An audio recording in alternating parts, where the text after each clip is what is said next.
The night goes on and on like this. The police send in a dressed-in-black, ponytailed, and, alright, kinda fat martial art expert.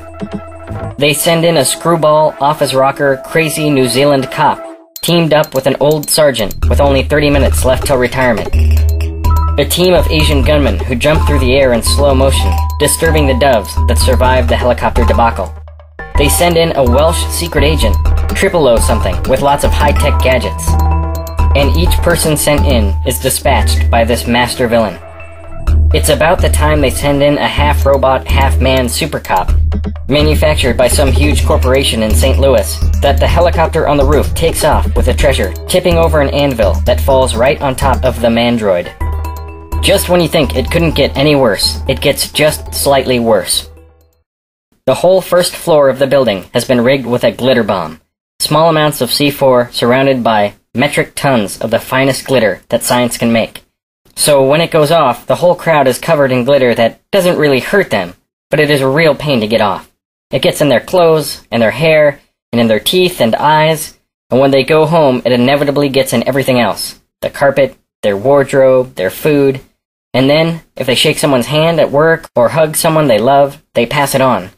Glitter is, after all, the herpes of craft products. It's an epidemic. The CDC is called in to quarantine neighborhoods and set up decontamination showers. And all over the news, people hear of CONCAISO's attack on the World Bank.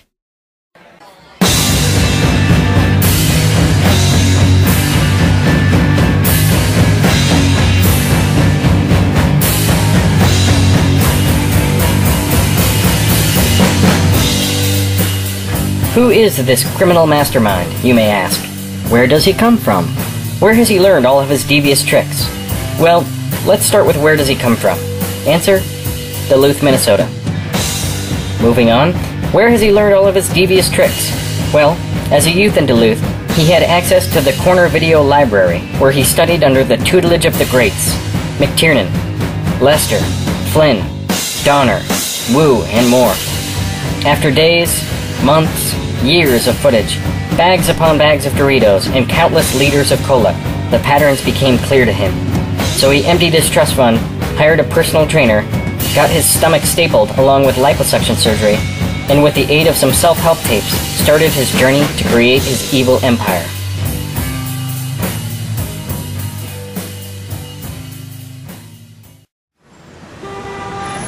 Three women sit downtown at a sidewalk cafe. Well, says one, he came in smelling of booze and cheap perfume, and when I asked where he was, he said, "Out with the boys." "What did you do?" asks another. "What could I do?" she replies. "I threw a vase at his head." We can't all be as lucky as Amy. "Who says I'm lucky?" says Amy. "Please, a handsome man with money who volunteers nights at a soup kitchen, and his days at a puppy shelter. Not to mention how he dotes on you." "Yeah," says Amy, "I guess I'm pretty lucky. And don't you forget it. It's only a matter of time until Michael pops the question." Amy blushes and the women laugh.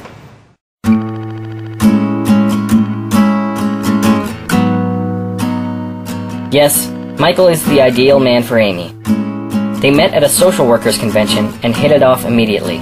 They never fight, and they have so much fun together. It's as if the two were meant to be. But Michael has a secret or two. Michael, as you probably guessed, is in fact known to the public as the evil mastermind CONCAISO.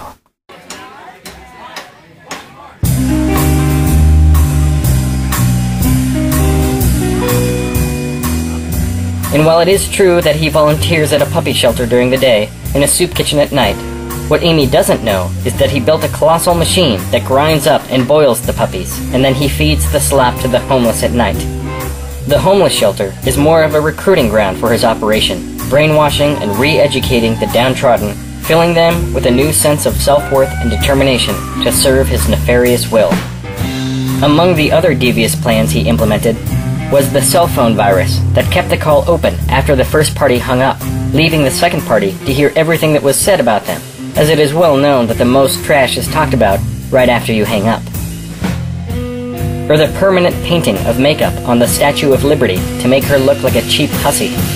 He rigged a dark little vintage storefront to wait for curious people passing by, and then suck them into an enormous industrial fan with razor-sharp blades.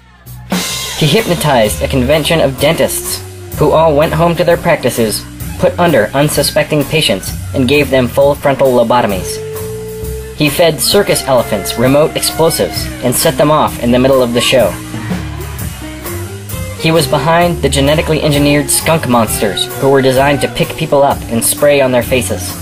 And of course, there was the army of robots that would call you up and imitate your mom and proceed to tear your self-esteem down until it left you in tears. He wasn't too happy about this caper because research found that there was a fair percentage of real mothers already doing this. But this day, the one they call Con Queso is in a fantastic mood. He walks down the street almost like Gene Kelly in Singing in the Rain. Except Gene Kelly wasn't pulling canes out from underneath old people, popping children's balloons, and pushing baby carriages out into traffic. He's ecstatic today because he has come up with the most evil plan yet.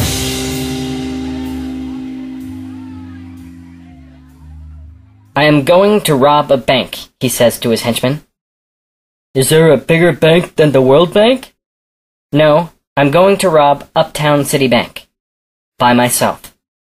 "But there can't be more than a couple 100,000 in there." "My dear Mongoloid, it's not how much we get, but how we get it done. I'll need a special team to gather the supplies required. Get me my Rolodex." The man called Con Queso starts assembling his team.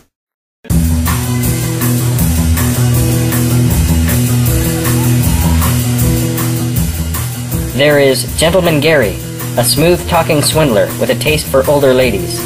Gary works in South Florida, running an underground bingo circuit, with another one of his team members, simply known as Cockroach. Cockroach is an expert at breaking and entering, able to get into any building. There's Dr. Roboto, Styx fan extraordinaire and expert engineer that's worked on previous capers. And Nurse Betty Bye, who has accrued a vast fortune by convincing men on their deathbeds to sign over their wills to her. Once Con Queso has gathered the team, he thanks them for coming and lays out the plan. Gentleman Gary will use his silvered tongue to acquire the necessary documents and identification for Nurse Betty Bye's access to the hospital's nursery. Nurse Betty Bye will then distract the staff while Cockroach sneaks in through the vents.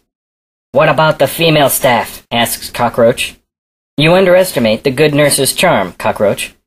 Dr. Roboto has constructed replica babies that Cockroach will switch with the existing ones. The babies cry constantly and in 3-minute intervals have explosive diarrhea." Is that the caper? No, that is just an added benefit. The babies are what I require. Any other questions? His henchman asks, "Well, why not just have Dr. Roboto the doctor make a bunch of robot babies that you could use in the bank job? I mean, they don't have to be real babies, right?" To which Con Queso replies by pulling out a gun and shooting him in the head. Any other questions? The plan is executed without a hitch. On the news that night, there is a special report on the nursery ward that is full of sick babies. Are our hospitals safe? The TV blares on as the man called Con Queso looks over his devious plan.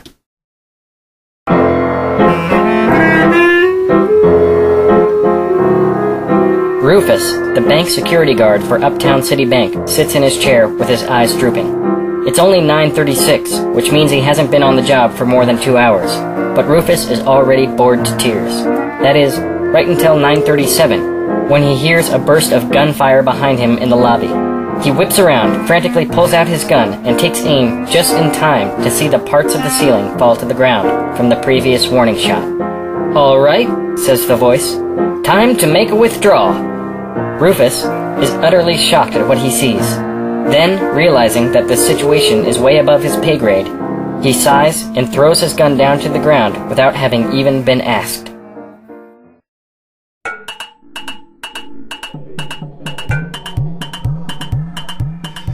The chief of police briefs the deputy ops in the back of a black police SUV as it speeds through downtown traffic. "We got a tip about an hour ago from a man claiming to be Con Queso, saying that he was hitting a bank this morning. He wouldn't say which one. We sent the tape over to Langley, and they confirmed a match. We have every patrol unit out on the street at this moment going to every bank in town." Look here, Joseph. You tell your men to shoot to kill on this one. You got it? From the front of the car, an officer pipes up. Sir, dispatch says we have a code 13 in progress at the Uptown City Bank. Step on it.